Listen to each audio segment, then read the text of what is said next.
Please be seated. Thank you, Director of Ceremonies. Your Excellency, Advocate Duma Gideon Boko, President of the Republic of Botswana and co-chair of the Namibia-Botswana Binational Commission. Your Excellency Lucia Witbooi, Vice President of the Republic of Namibia, Honorable Deputy Prime Minister Natangwe Ifete, Honorable Deputy Speaker of the National Assembly Katamelo, Honorable Ministers from Namibia and Botswana, and particularly our co-chairs of the ministerial segment, honorable members of parliament, senior officials and experts from both Namibia and Botswana, the high commissioners representing our respective countries in our respective capitals, distinguished delegates, members of the media, ladies and gentlemen. It is with great pride, heartfelt joy, and a strong sense of duty that I warmly welcome you, my esteemed brother, President Advocate Duma Gideon Boko, along with your distinguished delegation to Windhoek, the capital city of the land of the brave. Today marks a significant moment as we gather for the second session of the Namibia-Botswana Binational Commission, a clear testimony to the deep, lasting ties that unite our nation and people. Your presence here is a powerful statement of the lasting friendship, solidarity, and shared goals that connect the people of Namibia and Botswana. Our relationship is rooted in a shared history, mutual respect, and a common vision aimed at peace, stability, and prosperity, not only for our nations, but for the entire Southern Africa region, the African continent, and the world at large. Mr. President, since the establishment of the Binational Commission in September 2022, our two countries have made significant progress in formalizing and strengthening our cooperation across various important sectors. The first session held in Gaborone served as a crucial starting point, establishing a solid foundation for ongoing partnership. Today, as we gather here, we have the opportunity to build on the momentum with renewed energy, commitment, and a clear focus on tangible results. Over the past week, our senior officials, experts, and ministers have worked tirelessly, demonstrating exceptional foresight and commitment as they carefully reviewed the progress of our current commitment, while also exploring new opportunities for greater collaboration. The comprehensive agenda before us includes key areas such as political and diplomatic relations, the development and improvement of legal framework, economic growth strategies, defense and security cooperation, and social and cultural integration. This wide-range scope of our bilateral partnership not only highlights the significant potential we hold but also emphasize our dedication to achieve exceptional results that will directly benefit our citizens. I'm particularly encouraged by mutual commitment to thoroughly reviewing all existing agreements. This important effort will help keep our bilateral framework flexible, responsive, and aligned with the evolving goals and needs of our nation and their citizens. The agreement and memorandum of understanding we plan to sign during this session will serve as a clear example of our strong dedication to turn our shared ambitions into tangible results that address the needs and hopes of our people. Namibia stands ready to collaborate more closely with your administration, Mr. President, to advance the historical partnership our founding fathers envisioned in the spirit of Pan-African solidarity. Yesterday, we had a joyful occasion, the renaming of Fidel Street to Tseretsekama Street. This was not merely an act of history. We are committed to honor the founders of our frontline states, SADC and the AU, to continue in their footsteps in forging ahead with regional integration and Africa economic integration for the upliftment of our people in peace and harmony. This second session, thank you, of our Binational Commission occurs during a session of renewed hope, economic reform, and regional integration. In Namibia, the 8th administration has identified 7 key priority areas for our development, which are agriculture, sports, youth empowerment, quality education and training, creative industry, quality health services, and land and housing and sanitation. These key priority areas will be driven by 8 economic enablers, mainly mining, agriculture, energy, water, tourism, oil and gas, fishery, and infrastructure development, transport, and logistics. These sectors are aimed to turn charge Namibia's socio-economic development for increased prosperities and for Namibia to become a logistic hub. I'm aware, Mr. President, that Botswana Economic Transformation Program is aimed at shifting the country's focus from mineral-dependent economy to a diversified service-led model with high-value jobs and investment, driven by key pillars, which include establishment Botswana's regional financial hub, fostering digitalization, developing agriculture, and enhance infrastructure.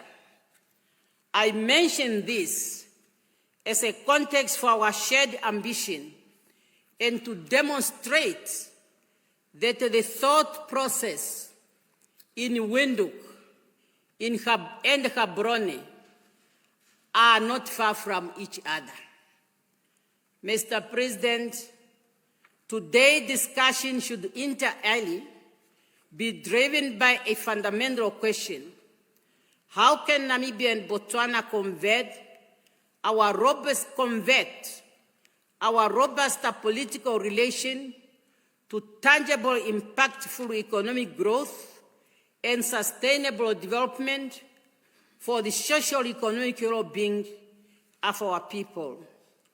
I believe that its response is that we must create jobs, empower our youth and women with skills, and accord them opportunity to be the driver of our economic transformation.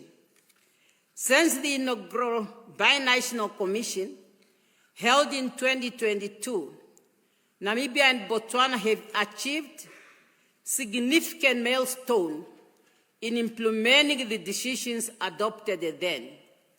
In this regard, I'm particularly pleased to note the one-stop border post implementation at the Trans-Kalahari Mauno, located on the trade corridor, which connects Gaborone with the Walvis Bay port, facilitating a streamlined custom process. In addition, the introduction of the 24-hour border operations and acceptance of national identity card for cross-border travel have substantially reduced transport costs and transit times, thereby embracing regional trade. I'm also encouraged by the progress made on the Trans-Kalahari Railway ongoing feasibility study. This project can potentially connect Botswana's minor region with Namibia's major port, thereby transforming trades and economic integration across Southern Africa. Our continued cooperation in security, mining, education, and cultural exchange exemplifies the multifaceted partnership we seek to strengthen. In this context, Namibia also attaches great importance to our bilateral trade, including trade in cement and charcoal. The Commission should look into the impediments surrounding trade between ourselves for mutual benefit. Mr. President, the Botswana Vaccination Institute is one of our regional true success stories. For many years, Botswana, through the BVI, has stood shoulder to shoulder with Namibia, working to protect animal health and sustain the livelihood that depend on it. As you know, our two countries are beef-producing countries. During the 2023-2024 financial year, BV supplied Namibia with more than 3.8 million doses of vaccine for foot and mouth disease. These vaccines have been vital in keeping Namibia's livestock safe and productive. This is a contribution that speaks to the trust and partnership between our two countries. Last year, Botswana and Namibia took that cooperation even further by signing a 3-year agreement for the continued supplying of livestock vaccine through the BVI.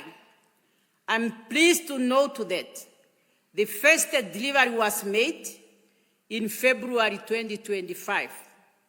This partnership is a reflection of our shared vision for a region that is self-reliant, healthy, and secure, protecting our livestock, securing our farmers' livelihood, and strengthening the foundation of food security and trade for generations to come.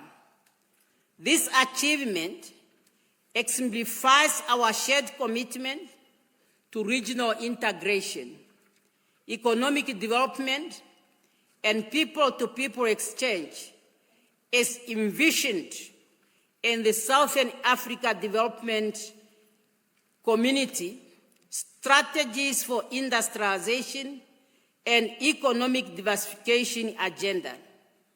Those achievements also contribute meaningfully to the goals of the African Continental Free Trade Area, as they demonstrate our ability to eliminate barriers, harmonize standards, and enable the free movement of goods, services, and peoples.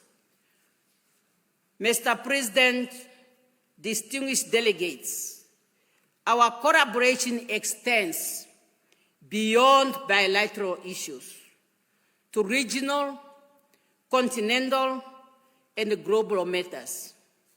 We are living in the age where multilateral cooperation is being redefined and challenged. It is important, therefore, to defend and uphold the principle of multilateralism cooperation, international law, including humanitarian law and human rights.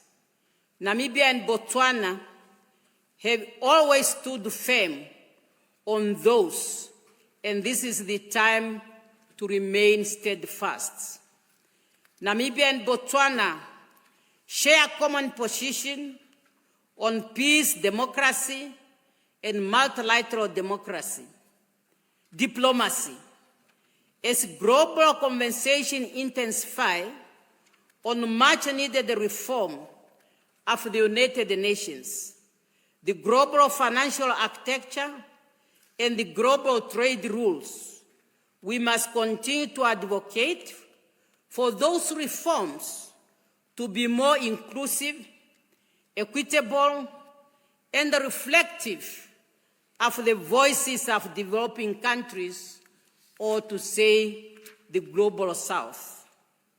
Mr. President, in the SADC region, we continue to hope for peace in the eastern part of DRC.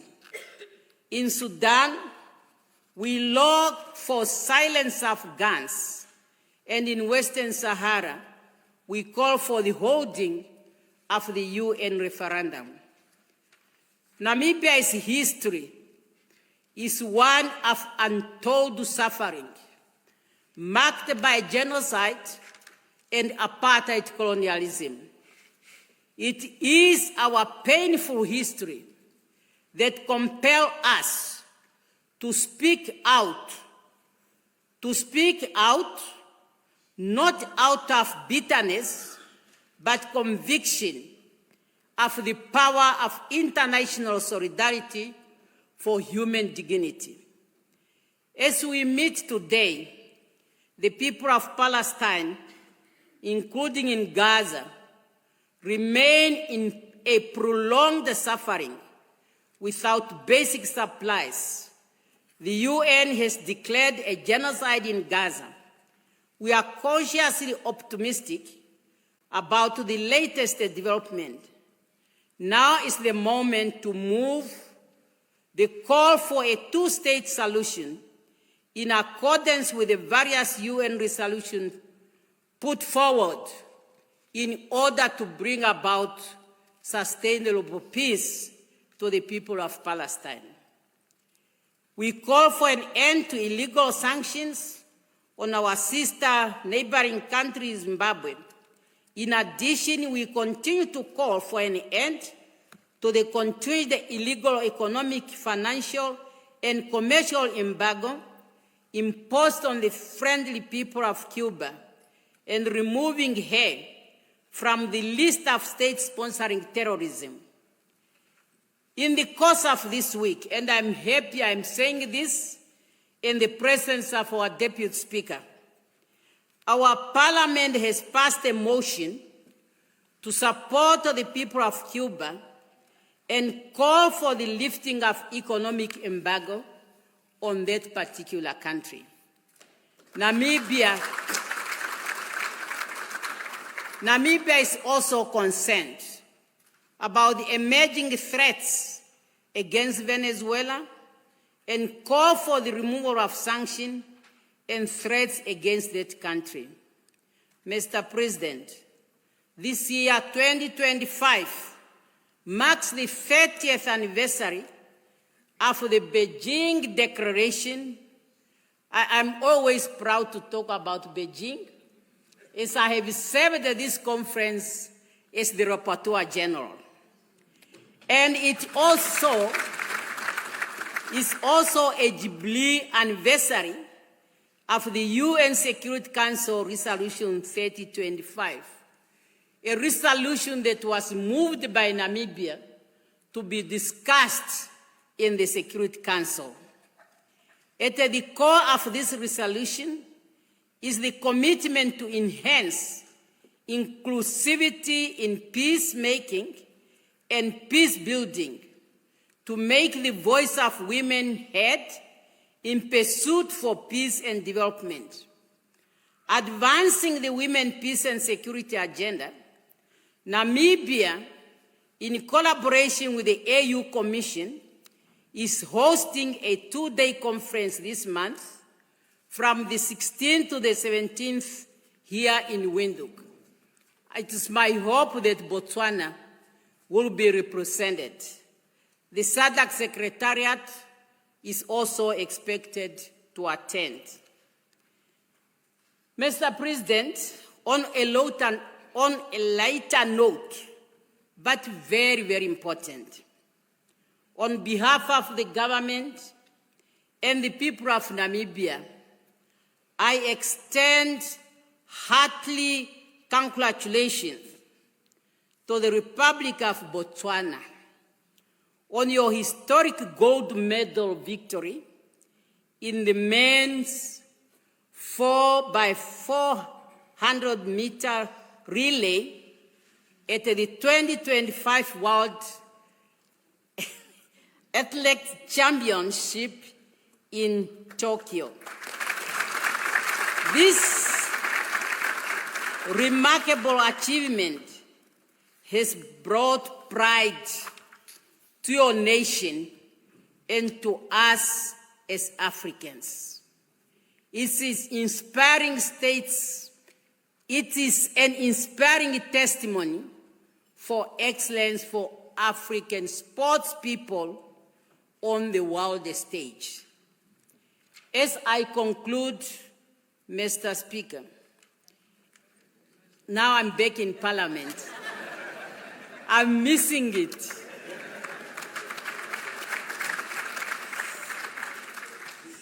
As I'm concluding, Your Excellencies, Mr. President, it's my hope that this session, the second session of our Binational Commission, must lay a strong foundation for future collaboration, building upon the achievements of our predecessors and opening new avenues for tangible results to benefit our citizens now and in the future. Once again, it's my distinguished honor, Mr. President, to welcome you and your delegation to Namibia and to officially declare the presidential segment of the second session of the Binational Commission open, which we have to chair together as co-chair. Thank you for your kind attention. Thank you, Africa, Mama Africa. Oh, yeah. You make Africa great. Thank you, Africa. Thank you, Africa.